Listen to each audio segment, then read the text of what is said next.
মাগুরায় বাংলাদেশ আনসার ও গ্রাম প্রতিরক্ষা বাহিনীর সদস্যদের নির্বাচন প্রস্তুতিমূলক সমাবেশ অনুষ্ঠিত হয়েছে।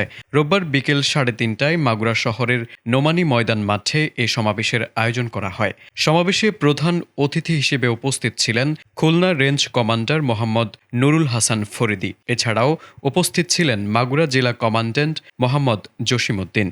সমাবেশের মূল আলোচক হিসেবে ভার্চুয়ালি যুক্ত ছিলেন বাংলাদেশ আনসারের মহাপরিচালক আব্দুল মোতাল্লেব সাজ্জাদ। সমাবেশের মূল আলোচক হিসেবে ভার্চুয়ালি যুক্ত ছিলেন বাংলাদেশ আনসারের মহাপরিচালক আব্দুল মোতালেব সাজ্জাদ মাহমুদ। তিনি নির্বাচনকালীন দায়িত্ব পালনে সততা, নিরপেক্ষতা ও পেশাদারিত্ব বজায় রাখার নির্দেশনা দেন। সমাবেশে নির্বাচন আচরণবিধি মেনে দায়িত্ব পালন, ভোট কেন্দ্রে আইনশৃঙ্খলা রক্ষা, ভোটারদের নিরাপত্তা নিশ্চিত করা এবং যেকোনো অপ্রীতিকর পরিস্থিতি ধৈর্য ও বিচক্ষণতার সঙ্গে মোকাবিলা করার বিষয়ে দিক নির্দেশনা দেওয়া হয়। আয়োজিত সমাবেশে জানানো হয়, মাগুরা জেলায় ৩,৯১৩ জন আনসার ও গ্রাম প্রতিরক্ষা বাহিনীর সদস্য নির্বাচনকালীন ৩০১টি ভোট কেন্দ্রে দায়িত্ব পালন করবেন।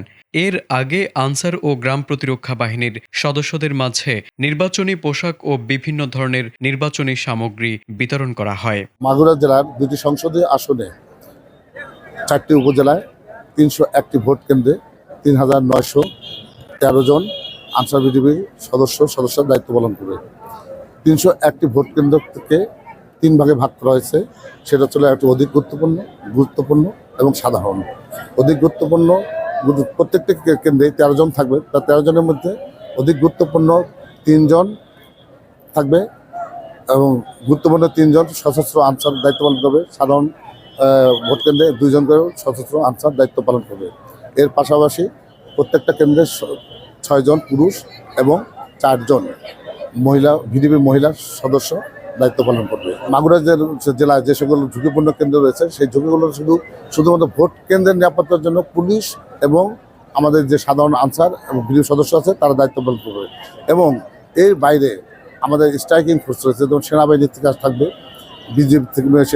বিজিবি থেকে থাকবে, পুলিশ বাহিনী থেকে থাকবে, কোস্টগার্ডের থাকবে, র্যাব থেকে থাকবে এবং আমাদের ব্যাটালিয়ন আনসারেরও প্রত্যেকটা উপজেলার 2টি করে স্ট্রাইকিং ফোর্স হিসেবে নিয়োজিত থাকবে।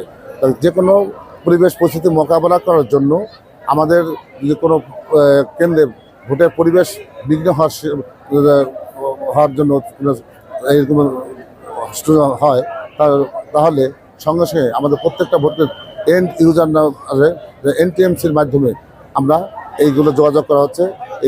ওই কেন্দ্রের পরিবেশগুলো জানানো তাৎক্ষণিকভাবে NTMCর মধ্যেও যথাযথ কর্তৃপক্ষকে জানাবে এবং তাৎক্ষণিকভাবে যে স্ট্রাইকিং ফোর্সগুলো দায়িত্ব পালন করবে বিভিন্ন জায়গায় এটা কোঅর্ডিনেশন করে কে কোথায় দায়িত্ব পালন করবে সেভাবে তারা ভাগ করে নিচ্ছে।